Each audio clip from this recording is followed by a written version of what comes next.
víspera de Pentecostés. Seguro que usted ha escuchado hablar de Pentecostés. Es una de las fiestas principales del calendario cristiano. Se le llama el cumpleaños de la iglesia, pero es algo más profundo porque Pentecostés tiene que ver con tu vida, si perteneces o no al reino de los cielos. Como Jesús le dijo a aquel hombre, es necesario nacer de nuevo del agua y del Espíritu si quieres entrar en el reino de los cielos. Hoy vamos a tocar un tema especial, Encontrando el rumbo, se ha titulado esta reflexión, que habla de la iglesia, del mundo actual, del caos en que vivimos y también de los peldaños, de los pasos que podíamos dar para entrar en una nueva etapa, una etapa renovada, como dijo el profeta, la lluvia tardía del Espíritu Santo. Bienvenidos y muchas bendiciones.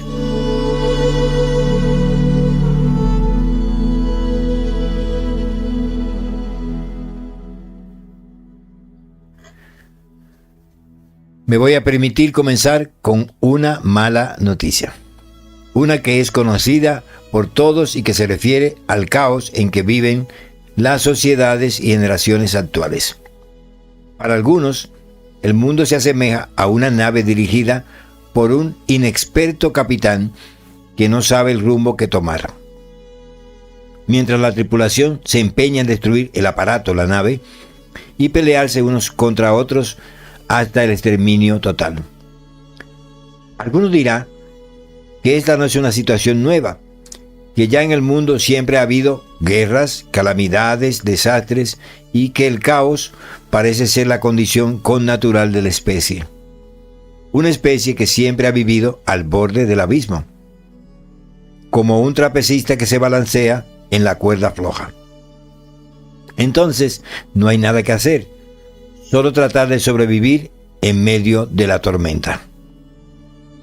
Siento mucho tener que coincidir, en parte, con los que asumen esta última postura. Sí, es cierto que debido al pecado de la humanidad, especialmente al egoísmo, sea este individual o colectivo, el mundo parece un puro desastre. Pero en lo que no puedo estar de acuerdo es en su postura derrotista que proclama que no es posible hacer nada. Seguro que es posible hacer algunas cosas para mejorar el estado actual de la humanidad en sentido general y de cada ser humano en particular. No podemos esperar que nuestras acciones cambien radicalmente la situación, pero es necesario que sembremos hoy en día, en esta generación, la simiente que fructificará en el futuro de una nueva humanidad, de un nuevo mundo en donde la solidaridad, la paz y la justicia sean posibles. En la época y generación de Jesús, quien nació en Belén y vivió en Nazaret, la sociedad estaba arropada por las tinieblas sociales, políticas y religiosas. A esta situación es que la Biblia llama la plenitud de los tiempos, el tiempo idóneo para la aparición del Mesías en una aldea remota de Palestina. Antes del inicio del ministerio público de Jesús, el Evangelio de Mateo prorrumpe en una exaltación exuberante. El pueblo asentado en tinieblas vio una gran luz, y los asentados en las regiones de sombra de muerte, luz le resplandeció. Mateo capítulo 4, versículo 16.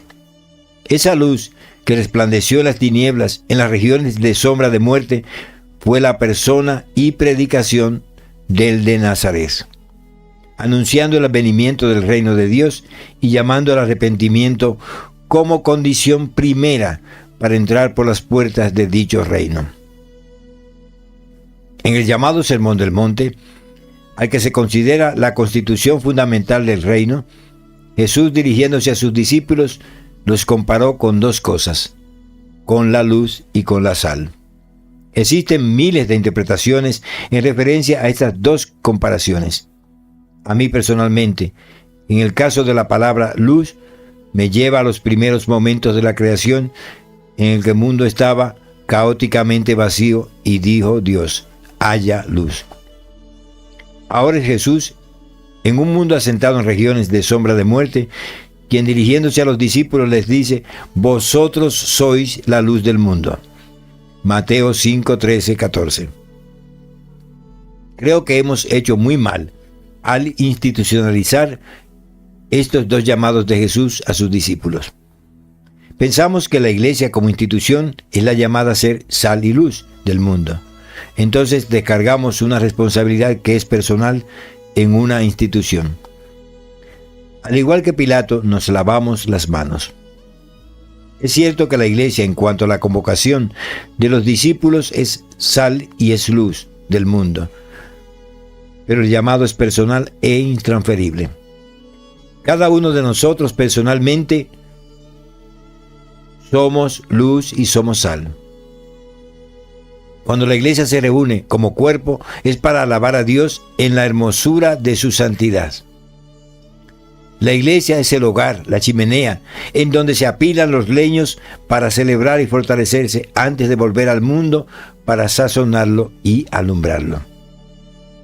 Me gustaría reafirmar que el llamado es un llamado a los creyentes, que es un llamado personal y que usted no puede transferir esta responsabilidad a nadie que no sea usted mismo. Usted es luz y es sal. Tiene que procurar que su luz alumbre y su sal dé sabor y preserve. Mal hacemos cuando volvemos la mirada hacia una institución en particular y le pedimos que asuma un compromiso que solo y exclusivamente nos corresponde a nosotros como creyentes en Cristo Jesús.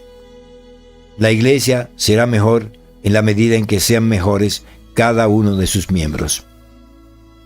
Seguro que si miramos la situación de la iglesia institucional a nivel mundial, salvo algunas muy raras excepciones, entraríamos en un estado de desaliento. Jesús hace tiempo que ha dejado de ser el Señor de la iglesia.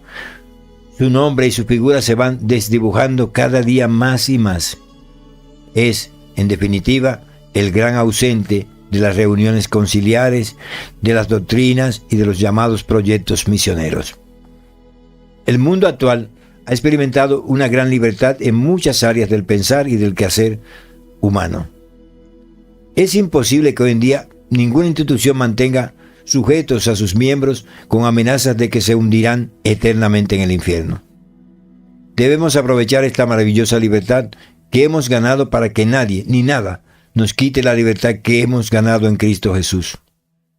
Usted solo no puede cambiar la situación de la iglesia actual, pero sí tiene la libertad ganada y comprada en la cruz de dejar aquellas comunidades religiosas que se han apartado del Evangelio y se encaminan a una práctica más que liberal, libertina. Cuando vemos al Cristo resucitado, como lo presenta el Evangelio de Mateo, podemos sacar algunas señales de identidad que todo discípulo honesto y efectivo debería seguir. Es una escalera de unos pocos peldaños que me gustaría invitarte a escalar. Primer peldaño: vaya al lugar en donde pueda ver a Jesús. Mateo 28, 10. Cuando Jesús se resucitó, uno de sus primeros mandamientos a los discípulos fue que se dirigieran a un monte de Galilea y que allí le verían. Decía al comienzo de esta reflexión que debido a la confusión reinante en el mundo cristiano, ya no es posible ver a Jesús en muchas de las denominaciones, sino doctrinas, una teología desencarnada de la realidad y una insolidaridad rayana en la muerte. Aproveche su libertad para huir como el diablo de la cruz, de estas comunidades, pero antes haga todo el esfuerzo necesario para cambiar la situación. Pero si ve que no es posible, no se amargue y tenga una vida religiosa poco plena, sino que busque otra comunidad, otro grupo de hermanos que con corazón sincero traten de vivir su fe con honestidad. Seguro que también habrá problemas, pero es mejor estar allí que en cualquier otro lugar. Mateo 28, 16. Segundo peldaño: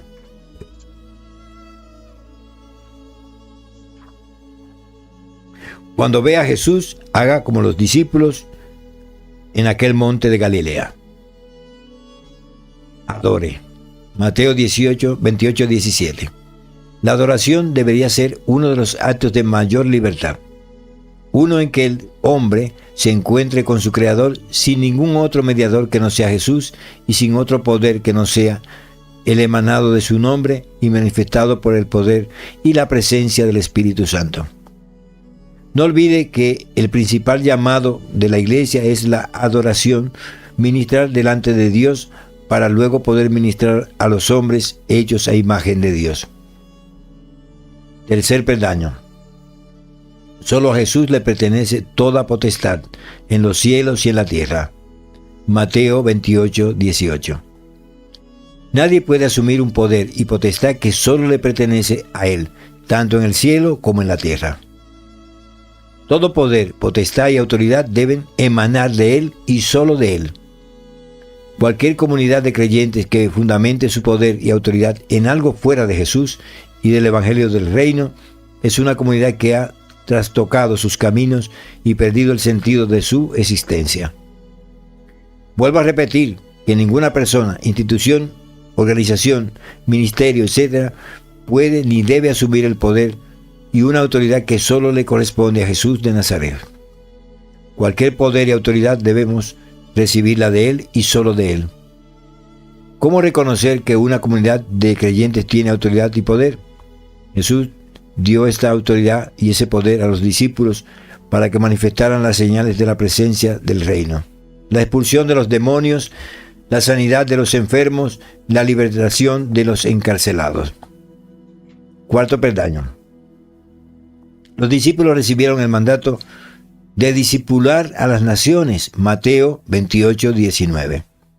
Discipular no es adoctrinar, sino hacer que las personas adquieran el carácter y la visión del Maestro.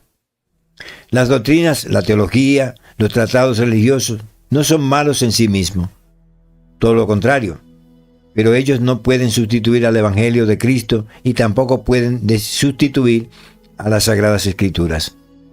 Muchas veces lo que ha hecho los tratados de teología es manipular el contenido de la Biblia para adecuarlo a las pretensiones particulares de un grupo de personas.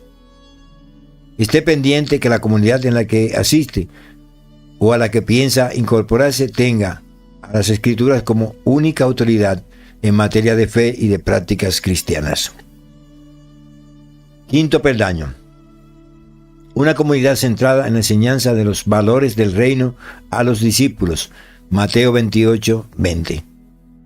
Los primeros discípulos de Jesús fueron enseñados personalmente por el Mesías durante su ministerio público. Antes de la ascensión, pasó 40 días más con sus discípulos enseñándoles acerca del reino. Luego, a través del Espíritu Santo, Jesús continúa edificando a sus discípulos. Es el Espíritu Santo quien nos guiará a toda verdad. Una comunidad cristiana sana es aquella que continúa enseñando a los discípulos. La enseñanza es una prerrogativa y privilegio solo de los discípulos. Sexto peldaño. La comunidad de los creyentes desde los primeros días siempre tuvo una conciencia casi real de la presencia de Jesús en medio de ellos. Fue el propio Jesús quien les prometió que Él estaría con ellos hasta el fin de los tiempos. Mateo 28, 20. El gran presente en cualquier actividad, ministerio o proyecto de la iglesia tiene que ser Jesús.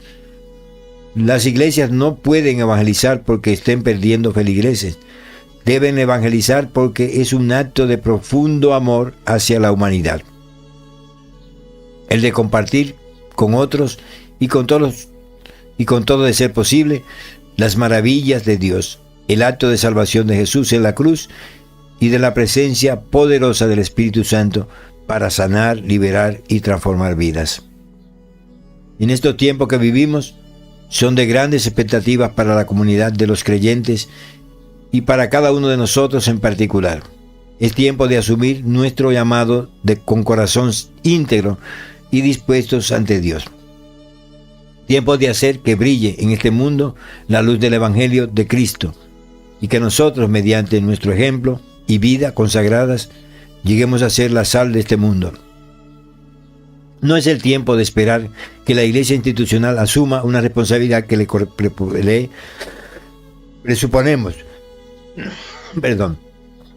No es tiempo de que cada uno de nosotros con nuestras limitaciones y dentro de nuestro entorno y círculo de conocidos, comencemos a anunciar que hay esperanza, que somos portadores de una buena nueva de paz, que en Cristo hay esperanza para el mundo y para cada una de las personas. Haga saber que Cristo en usted es la esperanza de gloria, como diría el apóstol San Pablo.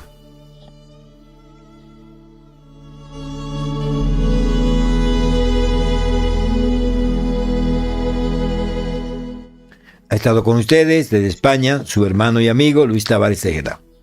Te invito a que te hagas miembro del canal. Quiero dar muchas gracias a las personas que se han unido últimamente al canal. Que Dios los bendiga y los proteja. Que el Señor envíe sus ángeles para que los rodeen y les protejan de todo mal. Y a ustedes muchas bendiciones y feliz día de Pentecostés. Que el Espíritu Santo de Dios, la dádiva maravillosa del Padre Celestial, os bautice completamente y seáis llenados y completados en Cristo Jesús. Muchas bendiciones.